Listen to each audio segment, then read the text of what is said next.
Bem-vindos, meus irmãos e minhas irmãs, a mais uma aula aqui no nosso canal. Hoje, lição de número 8, nós vamos falar sobre uma igreja que enfrenta os seus problemas. E como os irmãos já têm acompanhado, essa é a lição do terceiro trimestre de 2025, falando sobre a igreja em Jerusalém. De início, já quero te convidar a se inscrever aqui no nosso canal, a curtir, a compartilhar esse conteúdo para que mais e mais irmãos e irmãs, alunos e pessoas possam ser alcançadas pelo conhecimento da palavra. Aqui nós iremos fazer uma pré-aula, um subsídio teológico para você, querido professor de EBD, para você, instrutor bíblico, e até mesmo para você, nosso querido irmão e irmã que porventura chegou a esse vídeo, quer aprender um pouquinho sobre a igreja em Jerusalém. Como eu disse, a lição de número 8, uma igreja que enfrenta os seus problemas. O texto áureo diz assim: Escolhei, pois, irmãos, dentre vós, 7 varões de boa reputação, cheios do Espírito Santo e de sabedoria, aos quais constituamos sobre este importante negócio. Esse texto está em Atos, capítulo 6, versículo de número 3. A verdade prática: uma igreja cheia da sabedoria do Espírito age sabiamente para resolver conflitos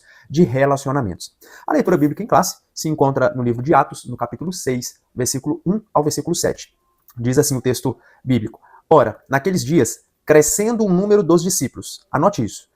Ora, naqueles dias, crescendo o número dos discípulos, houve uma murmuração dos gregos, ou, aqui no caso, judeus helenistas, contra os hebreus, os judeus que falavam hebraico, porque as suas viúvas eram desprezadas no ministério cotidiano. E os 12, convocando a multidão dos discípulos, disseram: Não é razoável que nós deixemos a palavra de Deus e sirvamos às mesas.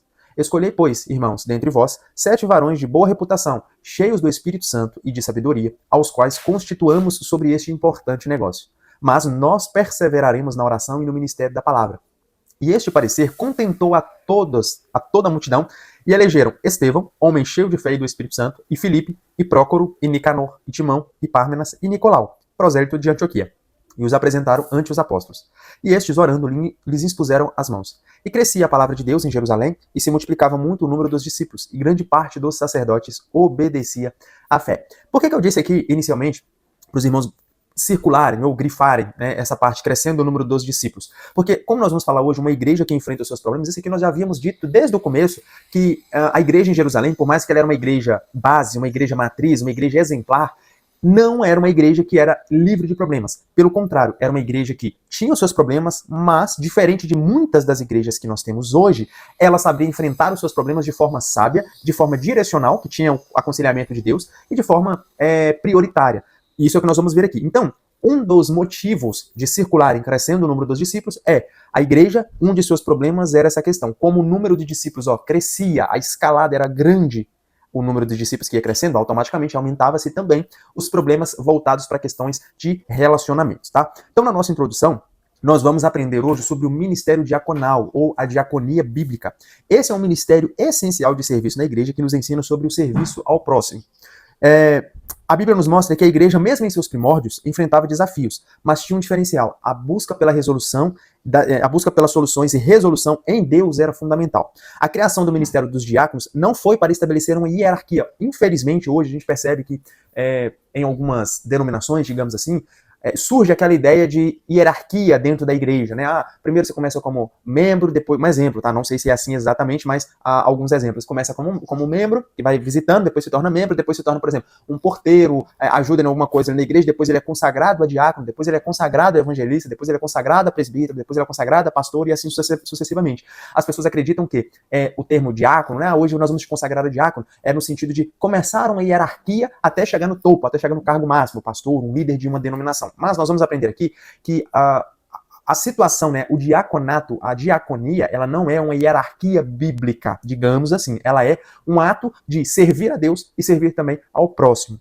Até porque o termo diaconia, ele vem da originário da palavra de servir. Então, não foi para estabelecer uma hierarquia, mas para organizar o serviço social na igreja. O que realmente importa no reino de Deus é a disposição em servir, independentemente do cargo ou tarefa, pois o serviço é a essência do trabalho na igreja. E aqui, já na introdução, quero fazer um adendo para os irmãos, que servir numa igreja, né, num templo entre 4 paredes, ele não começa no momento em que você recebe o cargo, a função, o título. O servir, ele começa a partir do momento em que você se torna verdadeiramente um discípulo de Cristo. Porque o discípulo de Cristo, ele é chamado para servir. Servir a Deus e servir ao próximo. O ato de ser consagrado, de receber um cargo, um título, uma função específica, como no caso do diácono, é apenas um reconhecimento daquilo que você já faz ao decorrer da sua trajetória. Infelizmente, eu conheço pessoas assim, infelizmente, pessoas às vezes não tem o ensino correto, não tem, né, o conhecimento correto sobre isso, ele acaba achando que, não, eu vou começar a servir quando eu for consagrado. E infelizmente, eu conheço pessoas assim que não tinham a mentalidade de servir, mas a partir do momento em que foram consagrados, receberam aquele título, aquele cargo, não, agora eu tenho que servir porque eu sou diácono. E isso não é bíblico. Isso não é o correto. Então vamos lá. O tópico de número 1, nós vamos tratar sobre a identificação dos conflitos. A gente vai aprender um pouquinho sobre essa parte dos conflitos que havia na igreja em Jerusalém. O primeiro ponto fala sobre o conflito de natureza cultural. Por que cultural? Nós vemos aqui, que crescendo o número dos discípulos, houve uma murmuração dos gregos contra os hebreus. Deixa eu fazer essa mesma leitura desse mesmo texto na versão King James, que ele traz um entendimento melhor de gregos e judeus, porque o aluno, né, lendo aqui a primeira vez, ou passando rápido a leitura desse texto, ele vai achar que houve a murmuração dos gregos contra os hebreus, como se fossem duas culturas, literalmente, fossem gregos naturais e fossem hebreus naturais. Mas olha só o que diz aqui uma tradução, a King James, né, a versão King James atualizada, diz assim, ora, naqueles dias, multiplicando-se o número de discípulos, houve uma queixa entre eles. Os judeus helenistas protestaram contra os judeus de fala hebraico-aramaico. O que isso aqui está querendo dizer? Que a discussão não era em questão cultural entre gregos e judeus. Não era contra, porque os gregos nesse período eles eram considerados gentios, né? No Novo Testamento há a separação entre judeus e gentios.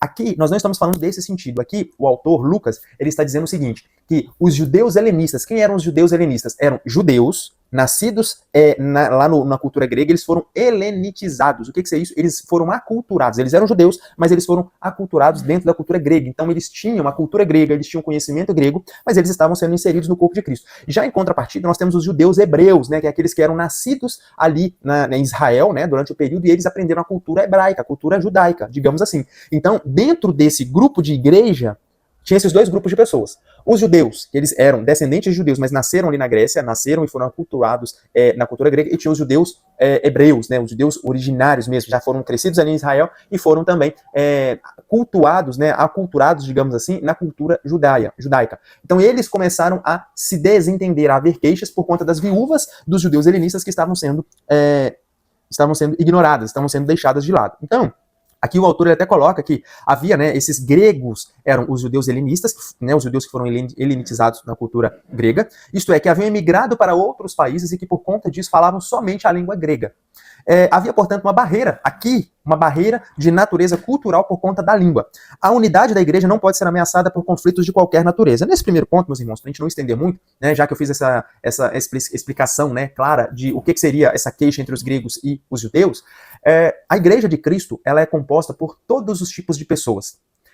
E aí nós temos judeus helenistas, nós temos judeus, os prosélitos, né, que são pessoas gentios que foram convertidos ao judaísmo, nós temos romanos, nós temos todos os tipos de pessoas dentro da igreja.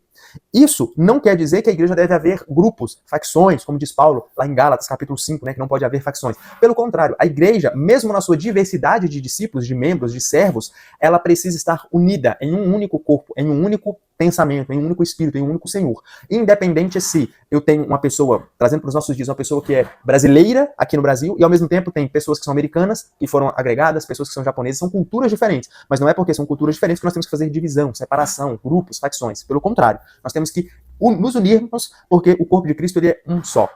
Isso está lá em Efésios. Então, a identificação dos conflitos. Nós acabamos de identificar que era um conflito de natureza cultural. Os judeus que eram helenistas estavam questionando aos judeus hebraicos de Israel o porquê que as suas viúvas, as viúvas dos judeus helenistas, estavam sendo desprezadas. Então, esse era o problema. O conflito também de natureza social. O cultural era porque eram dois grupos de pessoas de culturas diferentes se questionando, né? Desentendendo do outro. Agora, de natureza social, Lucas ele vai falar o porquê, que é a questão das viúvas. As viúvas de fala grega estavam sendo negligenciadas na distribuição diária, ou seja, não estavam tendo o seu apoio, o auxílio correto dos irmãos ali na igreja. Fica em evidência que a igreja não é só um organismo, ela também é uma organização. Ela tem a sua esfera espiritual, mas também a sua esfera social. Era, portanto, essa parte social que estava em desequilíbrio e precisava de cuidados. Aqui eu quero colocar alguns pontos, por exemplo, 1 Timóteo capítulo 5, versículo 3 ao 16, o que o escritor, né, Paulo, ele escrevendo para Timóteo, ele orienta. Ele vai trazer algumas diretrizes sobre como era o cuidado que Timóteo devia dar para as viúvas. Esse tema de viúvas no Antigo Testamento, no Novo Testamento, é muito amplo, meus irmãos. Por quê? Porque era muito comum, né? Os dízimos e as ofertas, elas eram para o cuidado das viúvas, dos órfãos, das pessoas necessitadas. E aí, o questionamento se deu entre essas duas culturas porque as viúvas estavam sendo desprezadas. Mas olha só, 1 Timóteo, capítulo 3, do versículo 3 até o 16, né? Vamos ver se eu consigo ler aqui rapidinho, só para os irmãos entenderem qual que era a recomendação dos líderes. Deixa eu só conferir se é esse texto mesmo. Desculpa, deixa eu ver, Tiago 1:27. Tiago 1:27. Esse texto de 1 Timóteo vai ser mais à frente. Tiago, capítulo 1, versículo 27, é a questão da universalidade, né? A verdadeira religião. Diz assim, ó. Como viver a palavra de Deus? A religião que Deus, o nosso Pai, aceita como sincera e imaculada é esta: cuidar dos órfãos e das viúvas em suas dificuldades e especialmente não se deixar corromper pelas filosofias mundanas. Então esse ensino de cuidar das viúvas, isso era algo comum naquele período, né, dos órfãos e das viúvas. Qual era a prioridade? Então, recapitulando, nós vimos que o conflito que estava surgindo era de natureza cultural, dois grupos de pessoas discutindo sobre um tema, que era o tema de problema social. A tendência, né, a não atender as viúvas que estavam passando necessidades e elas estavam sendo negligenciadas. E aí, qual que era a prioridade? O escritor ele diz assim, ó, um evento musical recebe grande atenção, isso aqui é um fato, hoje nós vivemos isso. Um evento musical recebe grande atenção, por quê? Porque ele mexe com as emoções, enquanto o trabalho social numa igreja local carente conta com poucas adesões. Negligenciar os mais necessitados é um dos pecados denunciados tanto no Antigo Testamento, como nós vamos ver, quanto no Novo Testamento. Aí entra a questão, que nós vamos falar, né, no próximo ponto, mas aqui eu já quero fazer uma introdução, que a prioridade é o quê? Eu preciso atender a área espiritual ou a área social. Eu preciso pregar a palavra, anunciar o evangelho, eu também preciso atender a demanda dos necessitados, dos carentes, das pessoas que têm dificuldade na nossa igreja. Não existe a prioridade no sentido de desequilibrar um ponto para equilibrar outro, para atender outro. A visão bíblica, que é exatamente o que a igreja em Jerusalém fez, foi equilibrar os dois pontos. Tem uma frase do A.W. Tozer, não é essa a frase, né, no sentido de aplicação para o que eu estou querendo dizer, mas vai trazer o exemplo que eu quero apresentar para os irmãos. A.W. Tozer ele tem uma frase que ele diz assim, perguntaram para ele, o que é mais importante, orar ou ler a Bíblia? Aí o Tozer respondeu, né, o que é mais importante para um pássaro, a asa esquerda ou a asa direita? Para o que nós estamos dizendo, para o que é mais prioritário, a área espiritual ou a área social, não tem o que é mais prioritário. Ambos devem andar lado a lado. É o mesmo exemplo da resposta do Tozer. O que é mais importante para um pássaro, a asa esquerda ou a asa direita? Ele não voa se ele estiver só com uma asa. Ele não voa se as asas não estiverem equilibradas, não estiverem em comum acordo, digamos assim. Da mesma forma que nós precisamos harmonizar, equilibrar a área espiritual com a área social. Vamos ler alguns textos que eu separei aqui. Isaías, capítulo de número 58, versículo 6. Vamos fazer algumas leituras para que o entendimento fique mais claro. Isaías, capítulo de número 58, versículo de número 6, diz assim, ó, não, nada disso. O jejum que desejo não é este, que te liberte das amarras da malignidade e da injustiça, que desfaças as ataduras da opressão, que ponhas em liberdades os oprimidos e que despedaces todo o jugo. Isso. E temos também Mateus 25 a 35. Mas antes de eu ler Mateus 25, deixa eu ler aqui Lucas, capítulo 10, livro de Lucas, capítulo de número 10, versículo de número 27. Vai dizer assim, ó.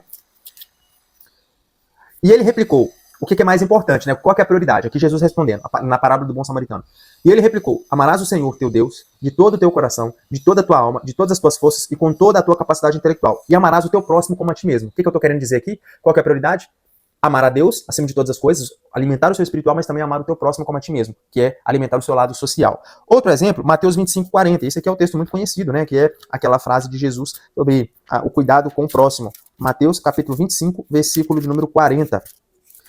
Jesus respondendo sobre a questão lá do juízo final, né? Trazendo alguns questionamentos. Aí o contexto a quem, Senhor, que nós demos de comer e nós atendemos a sua necessidade, né? Perguntaram assim, então os justos desejarão saber, mas Senhor, quando foi que te encontramos com fome e te demos de comer, ou com sede e te saciamos? E quando te recebemos como um estrangeiro, te hospedamos, ou necessitado de roupa e te vestimos? Aí o versículo de número 40, Jesus fala assim, olha, então o rei esclarecendo lhes responderá, com toda certeza vos asseguro que sempre que o fizestes para algum destes meus irmãos, mesmo que ao menor deles, a mim o fizestes. Então a resposta é, quando você está fazendo algo para o seu próximo, de bom coração, atendendo uma determinada necessidade, você está fazendo isso para o próprio Senhor, está atendendo a necessidade que o próprio Senhor pediu que nós atendêssemos. E por fim, Gálatas, capítulo de número 6, versículo 2, vai falar, carregai-vos as cargas uns dos outros, que é exatamente isso, que nós temos a nossa carga espiritual, nós precisamos atender, mas também a igreja tem a carga moral, social para atender. Levai as cargas pesadas uns dos outros e assim estareis cumprindo a lei de Cristo.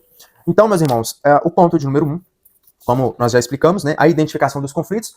Conflito, primeiro ponto, era um conflito cultural, eram dois grupos de pessoas fazendo questionamentos. Quais grupos de pessoas eram esses? Os judeus helenistas, que nasceram na Grécia, ou que foram migrados para a Grécia e por isso falavam apenas o grego, e os judeus hebraicos, que eram os judeus nascidos em Israel, que falavam a cultura hebraica, judaica. Então esses dois grupos estavam discutindo. Sobre o que eles estavam discutindo, que aí é o tópico de número 2, eles estavam discutindo sobre a questão de esfera social. As viúvas helenistas, né, as viúvas gregas que estavam na igreja naquele período, estavam sendo desprezadas, negligenciadas. E por fim, qual é a prioridade então?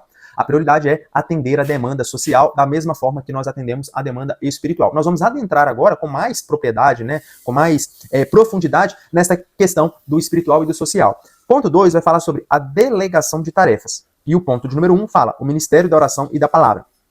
Aqui entra essa questão que, quando chegou ao conhecimento dos 12, dos apóstolos, sobre esse questionamento que estava havendo entre os judeus helenistas e os judeus hebraicos, os 12 tomaram uma decisão. E a decisão deles foi, olha só, eles também perceberam que não poderiam resolver um problema criando outro.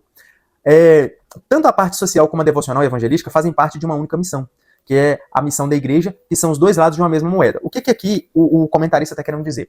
Quando chegou ao conhecimento dos 12 essa questão de que havia queixas da parte do grupo dos judeus helenistas contra os judeus hebraicos, eles pensaram o seguinte: nós não podemos deixar de pregar a palavra, né, anunciar o evangelho. Essa é a nossa tarefa. Nós, como os 12 apóstolos de Jesus, a nossa tarefa é ministrar a palavra e a oração. Então, o que nós devemos fazer?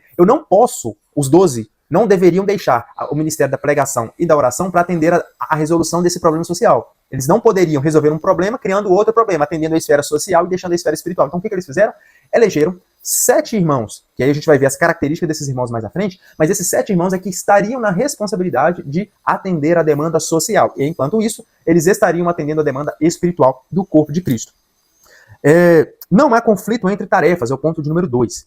Aqui está dizendo o seguinte, se a igreja ora e prega, mas não cuida dos necessitados, ela falha em sua missão. Da mesma forma, se a igreja se torna apenas um centro social, negligenciando a oração e a pregação, ela perde a sua essência, deixa de ser a igreja de Cristo e por isso também falha em sua missão. Nós vamos ler alguns textos, mas aqui está bem claro, né, meus irmãos? Uma igreja que ela deixa de pregar a palavra, de atender a necessidade espiritual, ela se torna uma ONG, uma instituição de caridade. Ela se torna apenas uma organização para atender a demanda social. E aí sai da esfera espiritual e atende só a esfera social. Da mesma forma, a igreja que atende a esfera espiritual e não atende a esfera social, ela também se perde. Não deve haver conflitos entre essas duas partes. Ambas as partes precisam andar lado a lado. Vamos fazer a leitura de alguns textos, começando aqui em 1 Pedro, capítulo 4, versículo de número 10 e 11. Primeira carta de Pedro, capítulo 4, versículo 10 e 11, que vai falar sobre o relacionamento dos cristãos. Diz assim, olha, servir uns aos outros de acordo com o dom que cada um recebeu, como bons administradores da multiforme graça de Deus. Se algum irmão prega, fale como quem comunica a palavra de Deus. Se algum irmão serve, sirva conforme a força que Deus provê, de maneira que em todas as atitudes Deus seja glorificado, mediante Jesus Cristo, a quem pertencem a glória e o pleno domínio por toda a eternidade. Amém. Vamos ler também Romanos, capítulo 12, versículo de número 6 a 8. Rafael, o que você está querendo dizer com esses versículos? Já vou explicar já. Acho que os irmãos já estão entendendo. Romanos, capítulo 12, versículo 6 a 8, diz assim, que é como servir os irmãos por meio dos dons, como servir a igreja por meio dos dons. Isso é Paulo falando aos romanos. Temos diferentes dons, de acordo com a graça que nos foi dada. Parecido com o que Pedro está dizendo, né? De acordo com a multiforme sabedoria de Deus, né? Parecido. Se alguém tem o dom de profetizar, que aqui é ensinar a palavra, use-o na proporção da sua fé. Se o teu dom é servir, sirva. Se é ensinar, ensina. Se é encorajar, haja como encorajador. O que contribui, coopere com generosidade. Se é exercer liderança, que administre com zelo. Se é demonstrar misericórdia, que realize com alegria. E temos também o texto de 1 Coríntios, capítulo 12, do versículo 4 a 11. Isso aqui que eu estou querendo dizer, não há conflito entre as tarefas, em relação aos dons espirituais, os dons que Deus capacita a igreja, né? Dá a cada um conforme a necessidade. O de 1 Coríntios capítulo 12, eu não vou fazer a leitura, porque vai falar sobre as 3 categorias de dons, né? Os dons de revelação, dons de poder e dons de elocução, eles não entram aqui no que eu quero dizer. Mas, muitas das vezes, quando nós falamos em dons espirituais, a nossa mente já se remete a 1 Coríntios 12, porque a gente imagina que só exista os dons espirituais aqui, o dom de sabedoria, de fé, o dom da palavra, o dom de falar em línguas, de interpretar em línguas, o dom de fé e tudo, dom de maravilhas, dom de cura, mas não. Quando os discípulos eles separaram esses 12, Deus, esses 7, né, que são 7 diáconos, 7 primeiros diáconos, Deus ele capacita a cada um no corpo de Cristo, no corpo da igreja, a igreja invisível, composta pelos cristãos de todos os lugares, ele capacita cada um de acordo com a necessidade. Então, como eu li aqui, Pedro e Paulo, ele fala que existe o dom de servir, o dom de encorajar, o dom de contribuir, o dom de ensinar, o dom de profetizar, existem vários dons, e um deles é o de servir, que é exatamente o dom que esses irmãos, né, os 7 de primeiros diáconos, receberam para cuidar dessas pessoas, cuidar da esfera social, que era o cuidado das viúvas, dos órfãos e dos necessitados. E enquanto eles faziam isso, os 12, os apóstolos originais, eles estavam cuidando da palavra, da área espiritual. Enquanto eles ensinavam a palavra, focavam na oração, os 7 diáconos estavam servindo uns aos outros em amor, cuidando da necessidade de cada um. E aqui nós vamos ler a diaconia, né, o terceiro ponto, que é a delegação de tarefas. Nós aprendemos que o ministério da oração e da palavra ele é igualmente importante. Nós não podemos negligenciar, achando que não, na igreja tem muitos irmãos necessitados, tem muitos irmãos que estão passando por dificuldades, a gente precisa atender essa demanda, mas ignorando a pregação e a oração. Não podemos fazer isso. Devemos andar lado a lado com pregação e oração e o cuidado com a esfera social. Não há conflito entre as tarefas, porque para cada um Deus deu um dom. Então, por exemplo, para os 12, eles foram chamados para apregoar o evangelho, o ministério da oração, o ministério do ensino da palavra. Agora, para os 7, eles foram escolhidos exatamente com os dons de servir, de cuidar. Agora, a diaconia, a palavra diácono, ela tem a ideia de servir com amor o próximo. Ela traz essa ideia. Não adianta eu simplesmente querer servir por obrigação, porque eu estou sendo mandado, porque eu fui escolhido para poder servir de forma obrigada, digamos assim. Não é esse o contexto. A palavra diaconia, o sentido da palavra é servir com amor ao próximo. Servir com amor. A palavra prioritária aqui, servir com amor. Nós vamos ler Marcos 10, 42, 45, mas antes eu quero dizer o seguinte, essa palavra diaconia ela é uma referência ao serviço ou diaconia identificado no versículo 3 como servir às mesas, lá em Atos capítulo 6. A palavra diaconia tem a ver mais com a função do que com a forma que você serve. O destaque é para a função que era exercida pelos 7 diáconos. É mais voltado para a função do que eles iriam fazer do que pelo cargo. Como eu disse aqui no tópico de número 1, muitas pessoas elas começam a exercer a função quando o cargo é colocado sobre elas. Mas não é isso que a Bíblia quer. A Bíblia quer que você seja funcional antes de ter o cargo. Porque quando você receber o cargo é algo natural, que você já faz, você já serve com amor ao próximo. Vamos ler Marcos, capítulo 10, versículo 42 ao 45. Evangelho de Marcos, capítulo de número 10. Peguei aqui, ó, escorregou da minha mão. Marcos, capítulo 10, versículo 42 ao 45, diz assim, ó, Jesus, por sua vez, os convocou, aqui é Jesus ensinando, né, sobre aquela passagem de quem é maior no reino de Deus, quem é mais poderoso, o servo ele é mais poderoso no reino de Deus, essa é a ideia. Jesus, por sua vez, os convocou e orientou. Sabeis que aqueles que são considerados governantes das nações e as dominam, e as pessoas importantes exercem poder sobre elas. Sabeis que aqueles que são considerados governantes das nações as dominam e as pessoas importantes exercem poder sobre elas. Contudo, não é assim que ocorre entre vós. Olha o que Jesus está dizendo. As pessoas que dominam esse mundo, elas governam, as nações governam as pessoas. Mas vocês, cristãos, não são assim. Vocês não foram chamados para ser assim. O cristão que vive pelo reino e em prol do reino, ele não vive dessa forma, com esse pensamento de que eu fui colocado para governar as nações, dominar sobre as pessoas. Ao contrário, quem desejar tornar-se importante entre vós deverá ser servo.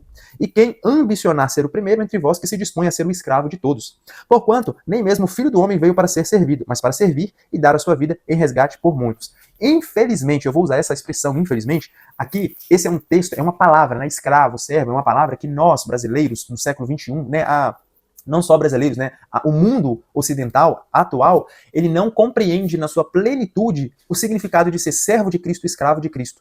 Por quê? Porque nós não vivemos numa sociedade de escravidão, como era o contexto desse período. Né? Era muito comum nos tempos antigos as pessoas viverem, né, serem escravas e terem senhor e tudo. Então, nós não entendemos esse contexto e por isso nós temos dificuldade, às vezes, de entender que o maior é o que serve. Aquele que deseja ambicionar-se algo no reino de Deus, primeiro ele deve servir a todos, a ser escravo de todos. Então, o termo diaconia ele tem essa ideia, servir com amor ao próximo. Não espere receber o cargo, o título para exercer a função. Exerça a função e, se possível, se houver necessidade, você poderá receber o cargo ou o título. Mas mais importante do que o cargo é a função. Então, meus irmãos, sirva com amor. Último ponto, tópico de número 3, seguindo os princípios cristãos. Aqui sim nós vamos aprender como deve ser o caráter, a pessoa que é escolhida para exercer esse tipo de função, esse tipo de cargo. Privilegiando o caráter. Meus irmãos, mais importante do que quem está fazendo é como essa pessoa faz, como é essa pessoa, quem é essa pessoa. Porque o caráter vai dizer muito disso. No texto, se nós voltarmos aqui, ó, na hora que os 12 se decidiram, né, sobre essa questão, eles falaram assim no versículo 3: escolhei, pois, irmãos, dentre vós 7 varões de boa reputação, cheios do Espírito Santo e de sabedoria, os quais constituamos sobre este importante negócio. O caráter, ele ganha ênfase aqui. O caráter, ele se torna um objeto elevado, estimado, para que alguém possa ser eleito, elegido a esse determinado cargo. Primeiro, 7 varões foram escolhidos, mas eles precisavam ter algumas características: boa reputação, cheios do Espírito Santo e de sabedoria. E aí, a palavra boa reputação aqui, ela vem do termo grego martírio, que quer dizer testemunha ou um mártir por Cristo. Nós vamos ver isso, né, no próprio capítulo 7 de Estevão, que se tornou o primeiro mártir por amor a Cristo. Se para aqueles que se dedicariam, né, uma pessoa, voltando aqui, uma pessoa autêntica, honesta, correta, que não negocia valores para a função de diaconia, são os objetivos, né, os ideais que essa pessoa precisa: honesta, boa reputação, que não negocia seus valores, não negocia sua fé, não quer exercer de forma incorreta a sua função. Essa é uma pessoa qualificada para o ministério da diaconia. E aí, eu vou ler alguns textos. Agora sim, nós vamos ler 1 Timóteo, capítulo 3. Aí eu separei aqui alguns textos para a gente ler. 1 Timóteo, capítulo 3. Paulo, ele vai dar a Timóteo orientações de como ele deve consagrar os diáconos. Ele fala dos bispos, né, dos líderes, dos anciãos, mas ele também fala dos diáconos. 1 Timóteo, capítulo 3, versículo de número 3 a 16. Ele vai dizer o seguinte, olha só. Do versículo 8 ao 13, na verdade, que aí, do 3 aos outros vai falar sobre o bispo também, mas aqui eu quero só dos diáconos. Quanto aos diáconos, versículo 8, da mesma forma, devem ser honrados de uma só palavra, não dado a muito vinho, nem tampouco dominado pelo amor ao dinheiro, devem permanecer no ministério da fé com consciência pura, devem também, antes de tudo, passar por experiência, depois, se não houver nada que os desabone, que exerçam o diaconato. Olha para você ver. Eles precisam ser experimentados, eles precisam ter um caráter ilibado, para que somente assim eles possam ser consagrados. Por que disso, meus irmãos? Porque a pessoa que está à frente de uma função, de um cargo, de um trabalho do reino de Deus, ele precisa dar testemunho, ele precisa ser, como nós vimos aqui, um mártir. Ele precisa fazer sem ter nem nada que possa trazer-lhe vergonha para o evangelho, ou para a igreja, ou para o corpo de Cristo. Por esse motivo, os autores, Lucas descrevendo, né, ele enfoca muito que a ênfase que os 12 deram para escolher esses 7 diáconos foi o caráter. A ênfase está no caráter. Vamos ler também que, como nós estamos falando sobre a questão dos diáconos, aí vem a pergunta: tá, Rafael, beleza, para ser um diácono, que digamos assim, é a pessoa, em questão hierárquica, é o nível mais baixo de uma liderança, né, de um trabalho no reino de Deus, que é aquele que serve, aquele que está à frente para servir. Se um diácono precisa ter todas essas características, ter esse caráter, ter essa reputação, quanto mais deve ser para um líder, um pastor, um evangelista, um missionário, alguém que exerce determinada liderança. A responsabilidade é ainda maior. Então vamos ler alguns textos. Agora, voltando ainda em 1 Timóteo, capítulo 3, diz assim, olha: esta é uma declaração digna de todo crédito. Versículo 1, recomendações aos líderes. Se alguém almeja o episcopado, de fato deseja algo excelente. É fundamental, pois, que o bispo seja irrepreensível, marido de uma só esposa, equilibrado, tenha domínio próprio, seja respeitável, hospitaleiro, capacitado para ensinar, não deve ser apegado ao vinho, nem violento, mas sim amável, pacífico, não amante do dinheiro. O bispo deve também governar bem a sua própria família, sabendo educar os seus filhos a lhe serem submissos com todo respeito. Porquanto, se alguém não sabe governar sua própria família, como poderá cuidar da igreja de Deus? Não deve ser recém-convertido. Meus irmãos, aqui, se as igrejas modernas, atuais, respeitassem o texto, seguissem à risca o aconselhamento de Paulo a Timóteo, e lembrando que Timóteo ele era um jovem, tá? Ele era um jovem pastor que estava na liderança de uma igreja, estava preparado para o episcopado. Paulo dá a ele a diretriz, o caminho das pedras para que ele consiga eleger líderes para as igrejas, né? Porque ele se tornou líder, ele deveria eleger outros líderes para o ajudá-lo nessa missão. Se as igrejas modernas pegassem isso aqui e seguissem, nós não teríamos tantas abominações nos púlpitos, nós não teríamos tantos escândalos no meio evangélico, dando margem para o ímpio, os gentios zombarem do evangelho e menosprezarem a nossa fé. Porque olha só, não deve ser recém-convertido, a fim de que não se ensoberbecer aqui é se exaltar, achar o tal, bam, como a gente vê muito isso, e caia na mesma condenação em que caiu o diabo. Também é necessário que tenha bom testemunho dos de fora, não é nem dos de dentro, é dos de fora, no meio do ímpio. Quem é você lá no trabalho? Você quer ser pastor, não quer? Vamos conversar então com seus companheiros de trabalho. Vamos conversar com seus amigos da faculdade. Vamos ver quem é o Rafael fora da igreja. Vamos ver quem é o fulano de tal fora do ambiente espiritual, né? Do tempo das quatro paredes. Porque dentro da igreja todo mundo é santo, todo mundo é anjo, todo mundo é abençoado. Mas e fora? Então olha o conselho. Também é necessário que tenha bom testemunho dos de fora para que não seja envergonhado nem caia na armadilha do diabo. Rafael, beleza, tá aí um texto bíblico muito bom para a gente poder eleger os nossos líderes. Vamos para Tito agora, outro jovem que também Paulo escreveu uma carta para Tito, dizendo assim, ó, Tito, capítulo 1, versículo de número 5. Tito 1, do 5 a 9, missão de Tito em Creta. Para esta missão te deixei em Creta, para que pusesses em ordem o que ainda faltava, e constituísses, ou seja, você também, Tito, vai constituir bispos, presbíteros, líderes nas igrejas, de acordo com as minhas orientações. Tito não ia pegar, você é legal, você fala bem, você tem formação nisso, formação naquilo outro, ou você é um bom orador, conhece bem a Bíblia, eu vou te colocar aqui como líder. Não.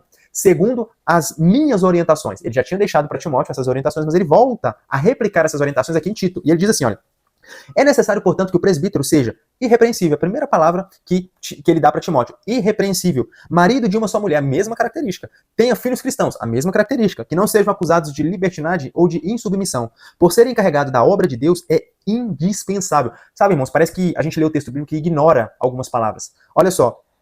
É fundamental, Paulo fala para Timóteo, aqui ele está dizendo, é indispensável. São palavras fortíssimas. Ou seja, não se negocia isso, Timóteo. Não se negocia isso, Tito. Isso são coisas fundamentais, indispensáveis. Se uma dessas coisas faltar, essa pessoa é desqualificada. É indispensável que o bispo seja irrepreensível, não arrogante, não briguento, não apegado ao vinho, não violento, nem dominado pela ganância. Ao contrário, é preciso que ele seja hospitaleiro, amigo do bem, sensato, justo, piedoso e tenha domínio próprio. E apegue-se firmemente à fiel palavra, da forma como foi ministrada, a fim de que seja capaz tanto de encorajar os crentes na sã doutrina, quanto de convencer os que se opõem a ela. Ou seja, o presbítero ele precisa estar tão íntimo com as escrituras a ponto de convencer, a ponto de encorajar os cristãos na sã doutrina e a ponto de, como diz Pedro lá em 1 Pedro 3,15, responder àqueles que vierem questionar nossa fé. Que ele fala, quanto de convencer os que se opõem a ela. É forte. Por quê? Porque hoje nós estamos vendo que os critérios para eleger um diácono, eleger um presbítero, um evangelista, muitas das vezes é questão de financeiro, né, cargo, posição social, questão de amizade, questão de indicação. Isso, a Bíblia condena, isso é pecado, meus irmãos. A Bíblia é clara quanto à ordenança, a constituição dos bispos, dos presbíteros, dos diáconos. Existe uma ordem, existe o fundamental, o que é indispensável. O que passar disso, como diz Jesus, né, é do diabo, é do maligno. Por quê? Porque daremos brecha para que o inimigo possa... O próprio Paulo fala, para dar brecha para cair nas armadilhas do diabo, para não cair na soberba do diabo. É o que Paulo está falando. Então hoje nós vemos muito isso. Pessoas que não estão preparadas para o ministério, que não estão preparadas para determinadas funções, mas que estão ali exercendo funções e infelizmente a gente vê grandes escândalos, grandes problemas sendo causados no meio evangélico, no meio cristão, por conta desse despreparo, dessa ignorância de ignorar o que é fundamental, o que é indispensável, que está claro, está nítido no texto bíblico. Então, privilegiando o caráter. Isso aqui é a ênfase que os 12 dão para que os 7 diáconos, os 7 primeiros diáconos fossem escolhidos. Exercitando os dons. Defender a boa ortodoxia, isto é, a doutrina verdadeira, a doutrina correta, a sã doutrina, ela era importante, mas incompleto. Por quê? Nem sempre você simplesmente só saber defender é o suficiente. Existem outras coisas que a gente precisa levar em consideração. Então, defender a boa ortodoxia não é o suficiente para você ser um bom diácono, para você ser elegido, constituído um bom diácono. Você pode saber a Bíblia, inúmeros versículos, mas se você não tiver as demais características, isso já faz de você incompleto, porque a palavra de Deus, né? Deus, nós temos um Deus de ordem e decência, ele não é um Deus de desordem e desorganização. É possível uma pessoa ser ortodoxa, eticamente irrepreensível, contudo, nem ser quebrantada e nem possuir um fervor espiritual. Ou seja, a pessoa tem muito conhecimento, mas ela tem pouca espiritualidade. Ela tem muito da letra, mas pouco do espírito. Ela tem muito do conhecimento teórico, mas pouco do conhecimento espiritual. É incompleto. Já é descartado. É possível também uma pessoa exercitar os dons espirituais, contudo não ter sabedoria nenhuma. Ou seja, o espiritual elevado e o teórico, o conhecimento bíblico, o conhecimento teológico baixíssimo. Isso é incompleto também. Ou seja, são os dois opostos, né? Os dois lados opostos da moeda. Nós devemos equilibrar isso, que foi o que exatamente os 12 colocaram no seu coração para que os 7 primeiros diáconos fossem escolhidos. Uma coisa não pode funcionar sem a outra. O espiritual não pode estar elevado e o conhecimento bíblico, teórico, teológico desequilibrado lá embaixo. Ou da mesma forma, o conhecimento teológico lá em cima, elevadíssimo, conheço muito da Bíblia, mas eu não conheço nada do Espírito, eu não vivo no Espírito, eu não amo as coisas do Espírito, e a minha vida espiritual está baixíssima. dentro disso, tem muitos professores ateus de faculdades que conhecem a Bíblia muito mais que muitos pastores. E eles têm uma forma de explicar ela de forma lógica, analítica, perfeita, clara, didática, que chega até a convencer a pessoa. Mas ele não tem o Espírito Santo, ele não é uma pessoa convertida. Então ele tem muito conhecimento bíblico, mas pouco de coisas espirituais ou nenhum. Isso é algo que está desequilibrado. Uma coisa não pode funcionar sem a outra. O ideal, então, o ideal de Deus, o ideal cristão, é que o cristão viva de forma correta, exercitando os dons espirituais com a sabedoria no exercício da diaconia. Isso é indispensável. Vamos ler mais alguns textos. 1 Timóteo, capítulo 4, versículo 14. Então, todos esses versículos eu coloco justamente para enriquecer a aula, enriquecer aí o ensino do professor, do instrutor bíblico. 1 Timóteo, capítulo 4, versículo 14, que são as recomendações de Paulo, né? Na verdade, 1 Timóteo, estou em 2 Timóteo, desculpa, irmãos. 1 Timóteo, capítulo 4, versículo 14, que é onde Paulo vai trazer algumas recomendações a Timóteo. Aí lá no versículo 14 ele diz o seguinte, olha, não deixes, Timóteo, de desenvolver o dom que há em ti, que te foi outorgado por mensagem profética com imposição de mãos por parte dos presbíteros. Dedica-te plenamente ao cumprimento dessas responsabilidades para que todos possam testemunhar o teu progresso. O que Paulo está dizendo? Que nós devemos desenvolver. Paulo está dizendo para Timóteo, desenvolva o dom que foi confiado a ti. Desenvolva esse dom.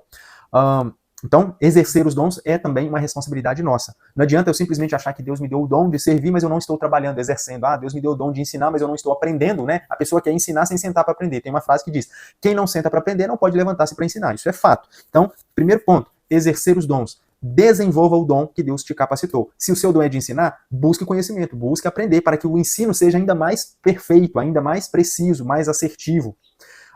Outro versículo, Efésios, capítulo 4, versículo 12. Carta de Paulo aos Efésios, Gálatas, Efésios, capítulo 4, versículo de número 12, fala sobre a unidade da igreja.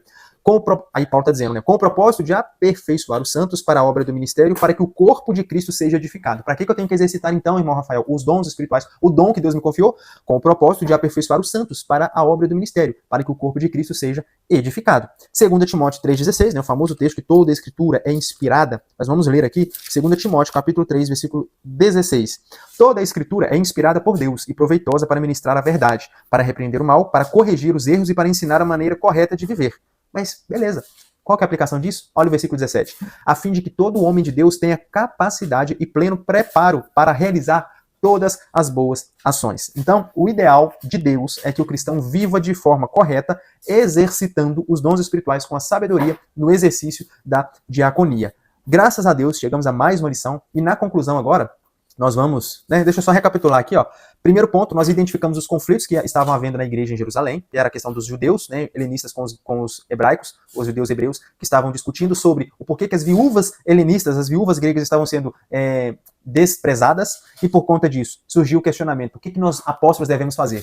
Nós devemos deixar o ministério da palavra e da oração para poder servir, ou nós devemos eleger alguém? Como que nós devemos fazer isso? Aí entra a questão do propósito. No ponto 2, nós aprendemos sobre a delegação de tarefas, a importância do ministério da palavra e da oração, que ficou cabível, né, na responsabilidade dos 12 apóstolos. E aí eles elegeram 7 diáconos, que foram os 7 primeiros diáconos da história da igreja, que eles tinham um bom caráter, tinham boa reputação, servos de Deus, cheio do Espírito Santo, cheio de sabedoria, né, tinham inúmeras características excelentes. Não há conflitos entre as tarefas, ou seja, eu fui eleito para pregar, então eu não posso servir. Não deve haver conflitos. Deus distribuiu para a igreja inúmeros dons espirituais. Cada um deve exercer o dom ao qual foi confiado, de acordo com a necessidade da igreja.